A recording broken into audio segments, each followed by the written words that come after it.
नमस्कार प्रेक्षकांनो, चुरली गाठ या मालिकेच्या नवीन भागामध्ये आपल्याला असं पाहायला मिळणार आहे की अखेर दामिनीचा सत्य सगळ्यांसमोर आलेलं असतं.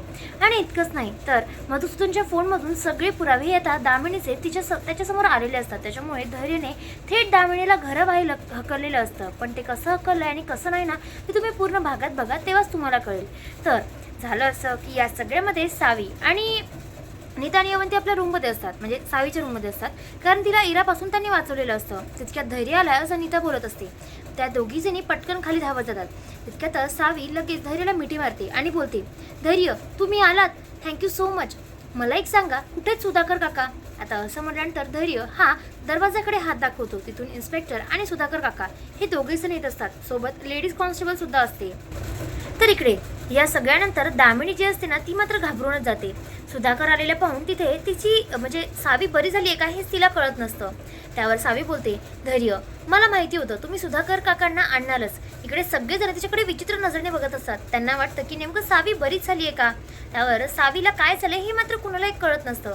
आता हे सगळं बघितल्यानंतर सावीची असे ना ती विचारच करते. त्यावर लगेच सुधाकर काकाकडे बघून सावी बोलते, तुम्ही काका बरोबर आहात ना? त्यावर लगेचच काका बोलतात, होय बाळा मी बरोबर आहे. आता असं म्हटल्यानंतर या सगळ्यामध्ये लगेच दामिनी बोलते, सावी तुला सगळं आठवतंय? तू बरी झालीस? आणि हे तर मला कळलं सुद्धा नाही. हे सगळं कधी झालं होतं आणि कसं कसं? म्हणजे तू आम्हाला आतापर्यंत खोटं बोलत होतीस? आता असं म्हटल्यानंतर लगेच धैर्य समोर जातो आणि बोलतो, बस आई, खूप झालं. हे सगळं मला माहिती होतं. आमचं प्लॅनिंग झालेलं होतं. काय आहे ना, या सगळ्याच्या मागे कोण मास्टर माइंड आहे हे आम्हाला शोधून काढायचं होतं. आणि म्हणून आम्ही मग हे नाटक कंटिन्यू ठेवलं. आता असं म्हटल्यानंतर लगेच दामिनी बोलते, म्हणजे काय म्हणायचं आहे तुला? त्यावर लगेच तो बोलतो, हेच आहे, तुझं सत्य सगळ्यांच्या समोर आणायचं होतं. तूच केलाय ना मधुसूदन यांचा खून, म्हणजे सावीच्या वडिलांचा खून. तुझ्यामुळेच ते गेलेत ना? त्यावर दामिनी बोलते, काय बोलतोयस धैर्य, तू तुला कळतंय तरी का? त्यावर लगेच तो बोलतो, बस आई, स्वतःची पापं लपवण्यासाठी किती काय काय करणार आहेस अजून. आणि आतापर्यंत सावीच्या वडिलांनाच नाही तर इराच्या वडिलांचा सुद्धा खून केलायस तू. आणि मला एक सांग, तू आई म्हणून घेण्याच्या लायकीची सुद्धा आहे का गं? पापं लपवण्यासाठी खून करत असतेस, असं कुठं असते का गं? आणि असं म्हणून तिथे आता सगळं तिथे ती क्लिअर बोलत असते, म्हणजे तो क्लिअर बोलतो. त्यावर दामिनी बोलते, अरे काय झालंय धैर्य तुला, तू नेमका असं का वागतोयस? त्यावर लगेचच धैर्य बोलतो, बस आई, सुधाकर काकांनी मला सगळं सांगितलं.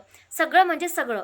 लहानपणीपासून तू त्यांच्या मागे कशी लागली होतीस आणि त्यांचे पुरावे कसे नष्ट करण्याचे प्रयत्न केले आणि सगळं माझ्यासमोर सत्य आलंय. आता असं म्हटल्यानंतर लगेच दामिनी बोलते, हे बघ धैर्य, मी काही केलेलं नाहीये. त्यावर लगेचच तो बोलतो, बस आई, आजपर्यंत मी तुझं खूप ऐकलं, पण मला माहिती नव्हतं तू इतकी पापिष्ट बाई आहेस ते. त्यावर धैर्यचं हे वागणं बघून लगेच विलास आणि भास्कर समोर येतो आणि बोलतो, काय बोलतोयस तू धैर्य, तुला कळतंय का? आणि तू असं कसं काय बोलू शकतो? इकडे सावीच्या डोळ्यात अश्रू असतात.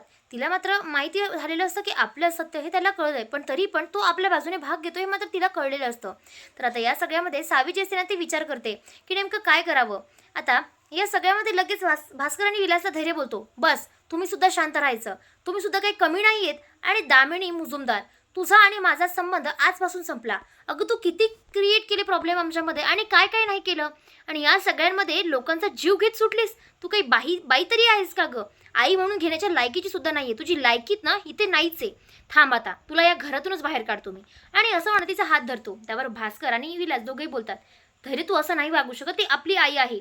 त्यावर त्या दोघांनी लगेच बोलते, तुम्ही दूर राहायचं. आणि मला एक सांगा, तुम्ही मला म्हणताय रे, ही बाई तरी आहे का? अरे एखाद्या बाईमध्ये माया असते, पण या बाईमध्ये काहीच नाहीये. आणि या बाईला मी आई म्हणून त्या आई नावाचा शब्दाचा अपमान करणार नाही. आणि काय गं, तुझ्याचमुळे माझी सावी आजपर्यंत एवढ्या दुःखात होती. आता खूप झालं, मी तुझं एकही सहन करून घेणार नाही, कारण तू खूप भोगलंस आणि या सगळ्यामध्ये माझ्या सावीला खूप भोगायला लावलंस. पण आता नाही, या सगळ्यामध्ये तुझं सत्य तर सगळ्यांच्या समोर आलंय, पण तुला मी या घरात एकही क्षण थांबवून घेऊ शकत नाही. इकडे इरा मात्र कसं तोंड करत असते. तिला वाटतं का आता आपलंही सत्य सगळ्यांच्या समोर येईल आणि आपणही या घरातून बाहेर निघू. आणि ती बिचारी याच गोष्टींचा विचार करत असते. भास्कर आणि विलासला कळत नसतं की नेमकं काय करून आपण धैर्याला थांबावं. नीता आणि अवंती मात्र खूप खुश असतात. आणि या सगळ्यामध्ये सावी सुद्धा, कारण सावीच्या वडिलांना खूप दिवसानंतर आज न्याय भेटणार असतो. इकडे या सगळ्यामध्ये सावी जी असते ना ती बोलते, धैर्य तुम्ही खरंच खूप बरोबर करताय, थँक्यू सो मच, मला तुमच्याकडून हीच अपेक्षा होती. तितक्या सुधाकर काका हे सगळं बघत असतात. दामिनी बोलते, काय चाललंय हे सगळं आणि तू असं कसं मला घरातून बाहेर काढतोयस? त्यावर तो बोलतो, अगं तुझी लायकी नाही आहे इथे, तुला तुझ्या शिक्षेसाठी पाठवतोय. तुझी शिक्षा ना खूप मोठी आहे. 2 खून केलेस तू, 2 खून. आणि एक नाही 2 वेळी त्यांना मारण्याचा प्रयत्न केलास तू, तुला लाज नाही का गं वाटत? आणि असं म्हणून तिचा हात धरतो आणि खेचत तिला इन्स्पेक्टरच्या हवाले करतो आणि बोलतो, इन्स्पेक्टर साहेब घेऊन जा या बाईला. आणि तसंही मला काही एक गरज नाही आहे इथे. त्यावर आता तिथे जी लेडीज कॉन्स्टेबल असते ना ती मात्र तिच्या हातात बेड्या टाकते आणि ती आता तिथून निघत असते. या सगळ्यामध्ये लगेच धैर्य हा सावीला आवाज येतो, सावी जरा इकडे ये. आणि सावी आता रडत रडत त्याच्या जवळ येते. तितक्यातच तो बोलतो, घे समोर. आणि असं म्हणत आता दरवाजा बंद करायला इशाराने सांगत असतो आणि दोघेही मिळून दरवाजा बंद करतात. शेवटी काय तर पापांचा नाश झालेला असतो आणि शेवटी पुण्यच जिंकलेलं असतं. आणि या सगळ्यांमध्ये मुजुमदारांच्या सत्याचं रहस्य आलेलं असतं. तर तुम्ही पूर्ण भाग बघा, तुम्हाला कळेल की नेमकं काय झालं आणि काय नाही. तर झालेलं असं असतं की सावी जी असते ना तिच्याजवळ इरा येते आणि बोलते, तू अशी काय उभी आहेस, केस कसे काय मोकळे सोडलेस. आणि असं म्हणून तिच्या केसाला हात लावणार तितक्यात अवंती तिथे येते आणि बोलते, काय करतेस ग तू, तुला कळतंय का, तिची अवस्था बघ, ऑलरेडी ती खूप घाबरली आणि तू तुला असं करतेस. त्यावर नीता बोलते, आता लवकरात लवकर या रूमच्या बाहेर निघ, नाही तर हे सगळं आम्ही धैर्य भाऊजींच्या कानावर टाकायला वेळ नाही करणार. त्यावर तिचं हे सगळं वागणं बघून लगेच तिथे ती बोलते, काय करताय तुम्ही दोघीजणी. त्यावर लगेचच ती मनातल्या मनात बोलते, या तिघींचं नेमकंच काहीतरी चाललंय आणि माझ्यापासून मात्र हे लपवत आहेत. आता या सगळ्यामध्ये धैर्य हा इन्स्पेक्टरांकडे गेलेला असतो. इन्स्पेक्टरना बोलतो की सर काय सांगा मला, म्हणजे नेमकं काय होतं आणि काय नाही. इकडे आता सावी मात्र टेन्शनमध्ये आलेली असते. तितक्यातच फोन वाजतो. आता नीता आणि अवंती जवळच असतात. अवंती बोलते, उचल पटकन, रीनाचा फोन आहे. त्यावर सावी बोलते, हा रीना बोल ना, काय झालंय आणि त्या गाडीवाल्यांचा नंबर सापडलाय का. त्यावर रीना बोलते, सावे एक गडबड झाली आहे, मला कळत नाही आहे, काहीतरी घोटाळा नेमकाच आहे. त्यावर ती बोलते, अगं काय झालं ते मला सांग तरी.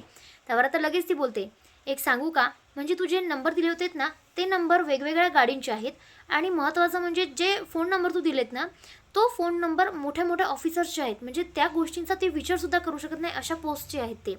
आणि त्याहीपेक्षा महत्त्वाचं म्हणजे त्या गाड्यांचे नंबर जे आहेत ना त्या गाड्यांचे मॉडेल्सच वेगळे आहेत, म्हणजे हे सगळं अशक्यच आहे करणं.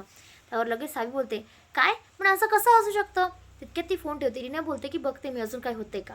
तर इकडे आता सावी रडत असते आणि बोलते, काय करावं काहीच कळत नाहीये, मी दामिनी मुजुमदारांना हलक्यात घेतलंय, मला असं वाटलं नव्हतं त्यांनी गाडीचे नंबरसुद्धा चेंज केले असतील. आणि असं म्हणून तिथे बोलत असते. त्यावर सावीचं हे वागणं बघून लगेच सेवंती बोलते, हे बघ शांत हो सावी, मला माहिती आहे काय आहे आणि काय नाही, पण तू काळजी करू नको. धैर्य भाऊजी गेलेत की नाही सुधाकर काकांना शोधण्यासाठी. आणि असं म्हणून ते तिथे क्लिअर बोलत असतात. त्यावर सावी बोलते, काय करावं ना काही एक कळत नाहीये. त्यावर लगेच अवंतीचं हे वागणं बघून नीता बोलते, चला आपण जाऊयात. आणि तिघीजणी खाली जात असतात. ती पटकन त्याला मिठी मारते आणि या सगळ्यामध्ये बघते तर काय, समोर सुधाकर काका आणि धैर्य असतो. आता हे सगळं मात्र झालेलं असतं, पण या सगळ्यामध्ये लगेच दामिनी बोलते, तू बरी झाली आहेस. त्यावर लगेच नीता आणि अवंती बोलतात, नाही नाही ते काय झालंय ना मगाशी फोन आलेला पोलिसांचा तेव्हा हिच्याच समोर आला. आणि तितक्यात सावी बोलते, होय ना सुधाकर काका आणि धैर्य जे आहेत ना म्हणजे फ्रेंड, हा पोलीस चोर खेळत आहेत ना आणि तो चोरांकडून आणायला गेला होता म्हणून म्हटलं. त्यावर लगेच सुधाकरचं बोलणं ऐकल्यावर तिथे लगेच धैर्य बोलतो, सापडले तर नाही ते, पण हां माझ्याकडे एक महत्त्वाचा पुरावा आहे ज्याच्यामध्ये सुधाकरने ऑलरेडी पुरावे जमा करून ठेवलेले असतात आणि तेही दामिनी विरुद्धचे. त्याला माहिती असतं की आपला हा जीव कधीही बाई घेऊ शकते आणि त्यासाठी म्हणून त्याने फोनमध्ये तिचे रेकॉर्डिंग घेतलेली असते, ज्या रेकॉर्डिंगमध्ये तिने साफ म्हटलेलं असतं की मधुसूदनचा जीव मी 2 वेळा घेण्याचा प्रयत्न केला आणि एक नाही 2-2, 3-3 खून मी पचवू शकते, मग तुला नाही का टपकवू शकणार.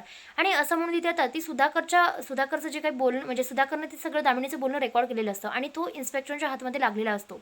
तर आता हे सगळं जे वागणं आहे आणि हे सगळं रेकॉर्डिंग वगैरे जे आहे ते आता धैर्यसमोर येणार आहे. तर तुम्ही जो भाग बघितला त्याबद्दल धन्यवाद आणि भेटूया पुढच्या भागात. तोपर्यंत चॅनलला सुद्धा सबस्क्राईब करा जेणेकरून नवनवीन भाग आणि लेटेस्ट एपिसोड लवकरात लवकर पाहायला भेटतील. तोपर्यंत शुभरात्री.